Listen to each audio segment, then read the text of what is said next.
Hello friends, welcome to mother simple kitchen. আশা করি তোমরা সবাই ভালো আছো, আমিও ভালো আছি। আজকে আমি তোমাদের সঙ্গে শেয়ার করব চিকেন রেজালার রেসিপিটা। এর জন্য আমাদের দরকার চিকেন। আমি এখানে চিকেন লেগ পিসগুলো মেনে নিয়েছি, 4 পিস মতন নিয়েছি। আদা রসুন বাটা 2 চামচ মতন, টক দই 100 গ্রাম, এখানে পেঁয়াজ বাটা নিয়েছি 2টো বড় সাইজের, ঘি 4 চামচ, গোটা গরম মশলা, পোস্ত বাটা, কাজু বাটা, এখানে 20টা মতন কাজু, 4 চামচ পোস্ত নিয়ে বেটে নিয়েছি আমি। প্রথমেই আমাকে মাংসটা ম্যারিনেট করতে হবে। এর জন্য প্রথমে আমি নুন অ্যাড করছি সামান্য মতন, আর 2 চামচ টক দই দিচ্ছি, আর 2 চামচ পেঁয়াজ বাটা দিচ্ছি। ভালো করে মাখিয়ে নেব মশলাটাকে।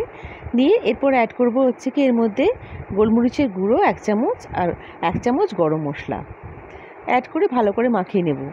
তারপর আমি অ্যাড করব এর মধ্যে 1 চামচ ঘি।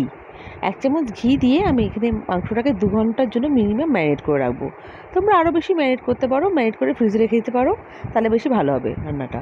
এবার আমি কড়াইতে সামান্য তেল দিয়ে এর মধ্যে 2 চামচ ঘি অ্যাড করছি, আর তারপরে অ্যাড করছি আমি এর মধ্যে গোটা শুকনো লঙ্কা, গোটা গরম মশলা, আর এখানে গোটা গোলমরিচ অ্যাড করব।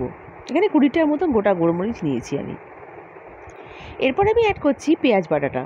এখানে কিন্তু আমি বড় বড় 2টো পেঁয়াজ নিয়ে বেটে নিয়েছি। আর আমি অ্যাড করছি জিঞ্জার গার্লিক পেস্ট 2 চামচ মতন নিয়েছি। একটু হালকা ভাজা ভাজা হলে এখানে আমি ম্যারিনেট করা মাংসটা দিয়ে দিচ্ছি। দিয়ে আমি আবার হালকা করে ভাজা ভাজা করব। এরপর আমি অ্যাড করব এর মধ্যে স্বাদ অনুযায়ী নুনটা দিয়ে আমি একটু হালকা ভাজা ভাজা করে আবার ঢাকা দিয়ে রেখে দেবো কিছুক্ষণের জন্য, যাতে মাংসটা সফট হয়ে যায়। এই রান্নায় বেশি জল ইউজ করা যাবে না, আর জলটা ইউজ করলে টেস্টটা ভালো হবে না। দেখো আমি কিছুক্ষণ ঢাকা দিয়ে রাখছি। এবার ঢাকাটা খুলে এর মধ্যে অ্যাড করব টক দই। ফেটিয়ে রাখা টক দইটা এখানে অ্যাড করে দিচ্ছি। এখানে 100 গ্রাম মতন টক দই নিয়েছি আমি। এবার দিয়ে দেখো ভালো করে একটু ভাজা ভাজা করে এরপর যেটা অ্যাড করব আমি হচ্ছে কি কাজু পোস্ত বাটাটা। আমি মিক্সিতে কাজু পোস্ত বাটা দিয়ে এর মধ্যে অ্যাড করছি। আর আমি এখানে জলটা অ্যাড করব না, কাজু পোস্ত বাটার যে মিক্সির বাটিটা আছে ওখানেই কিছুটা জল আমি অ্যাড করব পরে। আমার রেসিপিটা ভালো লাগলে আমার রেসিপিটাকে একটা লাইক করে দিও। তোমাদের একটা লাইক আমাকে অনেক মোটিভেট করে নতুন নতুন রেসিপি নিয়ে আসার জন্য।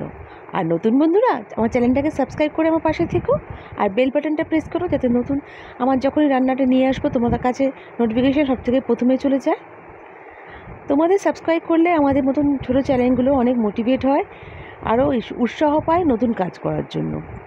আচ্ছা দেখো এখানে আমি দিয়ে দিয়েছি কাজু পোস্ত বাটাটা। এবার ঢাকা দিয়ে কিছুক্ষণ রেখে আমার রান্নাটা হয়ে গেল। আমি লাস্টে নামাবার আগে এখানে 1 চামচ কেওড়া জল অ্যাড করছি। ব্যাস আমার রান্নাটা রেডি টু সার্ভ। আমার রান্নাটা কেমন লাগলো আমাকে কমেন্ট করে নিশ্চয়ই জানাবে। ভালো লাগলেও জানাবে, আর ভালো না লাগলেও জানাবে। নেক্সট রেসিপি নিয়ে আবার হাজির হয়ে যাব। তোমরা সবাই ভালো থেকো, সুস্থ থেকো। ওকে, বাই।